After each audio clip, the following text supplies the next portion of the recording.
parole est à Monsieur José González pour le Rassemblement national.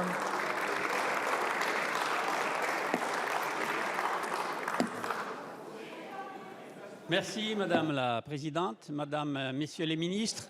Honorables collègues, une fois de plus, votre gouvernement s'apprête à trahir les classes moyennes françaises, ces travailleurs et retraités qui font tenir notre pays debout. Voilà 10 longues années qu'Emmanuel Macron accable les familles françaises de taxes et impôts divers. Alors que nos compatriotes plébiscitaient les mesures sur le pouvoir d'achat proposées par Marine Le Pen, vous avez cherché à faire diversion avec des promesses que vous saviez intenables. Ainsi, au printemps dernier, Gabriel Attal et Emmanuel Macron ont promis aux classes moyennes 2 milliards d'euros de baisse d'impôts. Les députés du Rassemblement national avaient dénoncé ce mensonge grossier et, hélas, nous avions raison. Alors que les médias étaient focalisés sur l'immigration et que les familles françaises veulent couper avec l'actualité pour profiter des fêtes de Noël et des fêtes de fin d'année, les macronistes ont annoncé en catimini et toute honte bue que cette baisse d'impôts n'aurait pas lieu. Pire encore, au lieu d'une baisse d'impôts, les Français paieront la hausse des taxes sur l'électricité pour un montant de 4 à 9 milliards d'euros par an, soit 150 à 300 euros par foyer. Alors que jamais l'électricité et les énergies n'ont coûté aussi cher, comment justifiez-vous un tel cynisme? Vous pensiez que personne ne verrait vos manigances? Eh bien, les députés du Rassemblement national dénonceront cette escroquerie fiscale.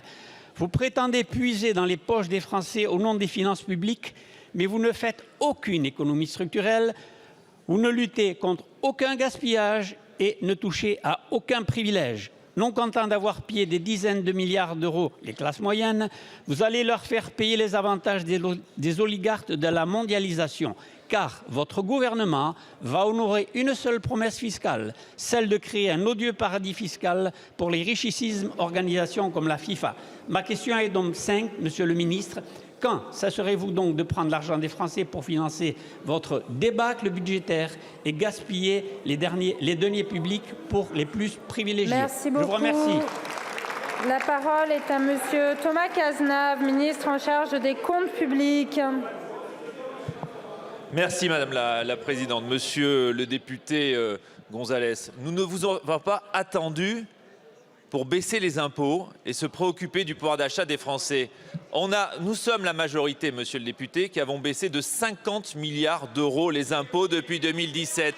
25 milliards d'euros pour les Français. Baisse de la taxe d'habitation, baisse de la redevance audiovisuelle. Et dans le projet de budget, et dans le budget que nous avons adopté, indexation du barème de l'impôt sur le revenu pour 6 milliards d'euros. Indexation des prestations sociales et des pensions de retraite pour 16 milliards d'euros. Alors après, vous nous faites des procès sur la débâcle budgétaire. Et oui, en responsabilité, je n'ai encore jamais entendu la seule proposition d'économie venant de vos bancs.